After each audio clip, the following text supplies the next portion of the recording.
लगातार 23 साल तक इस्लाम की दावत देने के बाद अब पूरा अरब अपनी बुत परस्ती को छोड़कर बहुत तेजी के साथ इस्लाम में आ रहा था।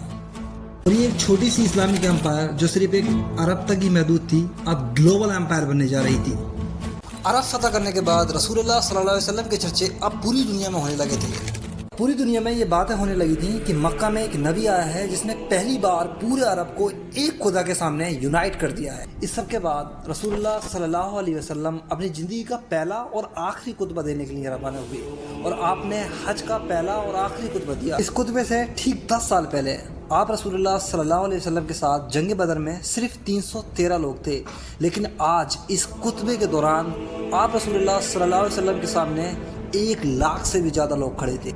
और इस दिन रसूलुल्लाह सल्लल्लाहु अलैहि वसल्लम ने रेसिज्म को ख़त्म करने का हुक्म दिया। आप रसूलुल्लाह सल्लल्लाहु अलैहि वसल्लम ने इस खुतबे के दौरान कहा, किसी वाइट को, किसी ब्लैक पर, किसी अरबी को, किसी अजमी पर कोई हक नहीं है। और आपने इस दिन औरतों के हुकूक यानी कि फ्रीडम ऑफ स्पीच पर भी बात की।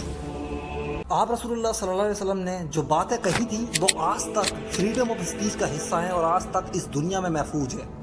और इस दिन इन लाखों लोगों ने अल्लाह को गवाह बनाकर ये गवाही दी कि रसूलुल्लाह सल्लल्लाहु अलैहि वसल्लम ने अपने पैगंबर होने का हक अदा कर दिया है। लेकिन इन सब चीज़ों से बढ़कर एक बैड न्यूज़ ये थी कि रसूलुल्लाह सल्लल्लाहु अलैहि वसल्लम की ज़िंदगी का सफ़र अब ख़त्म ही होने वाला था। आपने अपनी ज़िंदगी के आखिरी दिन हज़रत आयशा रज़ियल्लाहु तआला अन्हा के हुजरे में गुजारे, जो मस्जिद नबवी के बराबर में बिल्कुल सटीक एक कमरा था। लेकिन अब इन सब चीज़ों के बाद रसूलुल्लाह सल्लल्लाहु अलैहि वसल्लम की बीमारी बढ़ती गई और फिर एक दिन अचानक से हज़रत आयशा रज़ियल्लाहु तआला अन्हा के कमरे से आवाज़ आई कि रसूलुल्लाह सल्लल्लाहु अलैहि वसल्लम इस दुनिया से रहलत फरमा गए हैं। और जब इस बात का मदीने के लोगों को पता चला तो बिल्कुल हैरान से हो गए थे कि ऐसा कैसे हो सकता है, क्योंकि रसूलुल्लाह सल्लल्लाहु अलैहि वसल्लम की उम्र मुबारक मात्र 63 साल थी और उस ज़माने में 100 से 150 साल एक मिनिमम एज मानी जाती थी। फिर उसके बाद मदीने के लोग बहुत ज़ोर ज़ोर से रोने लगे। ये सब देखकर हज़रत उमर रज़ी अल्लाह तआला अन्हु को बहुत गुस्सा आया और उन्होंने अपनी तलवार निकाली और कहा, जो ये कहेगा रसूलुल्लाह सल्लल्लाहु अलैहि वसल्लम जिंदा नहीं है, मैं उसका सर कलम कर दूंगा। फिर हज़रत उमर रज़ी अल्लाह तआला अन्हु कहते हैं कि रसूलुल्लाह सल्लल्लाहु अलैहि वसल्लम अल्लाह से मिलने के लिए सिर्फ कुछ अरसे के लिए गए हैं और वो फिर वापस आएंगे। लेकिन वो इसलिए कहते हैं क्योंकि जब फ़िरौन की गुलामी से आज़ाद होने के बाद बने इज़राइल के लोग इस दुनिया में 40 साल तक रहे थे, तो हज़रत मूसा अलैहिस्सलाम 40 दिन के लिए कोहितूर पहाड़ पर अल्लाह से बात करने के लिए गए थे। लेकिन उनकी उम्मत ने यह सोचा था कि हज़रत मूसा अलैहिस्सलाम इस दुनिया से वफात पा गए हैं, लेकिन इफ़ यू नो दैट मूसा अलैहिस्सलाम जिंदा थे और वो फिर वापस आए। लेकिन वो इसलिए कह रहे थे क्योंकि रसूलुल्लाह सल्लल्लाहु अलैहि वसल्लम ये हमेशा से कहा करते थे कि तुम मुसलमान एक दिन पर्शियन एंड रोमन एम्पायर को दोनों को फतह कर लोगे।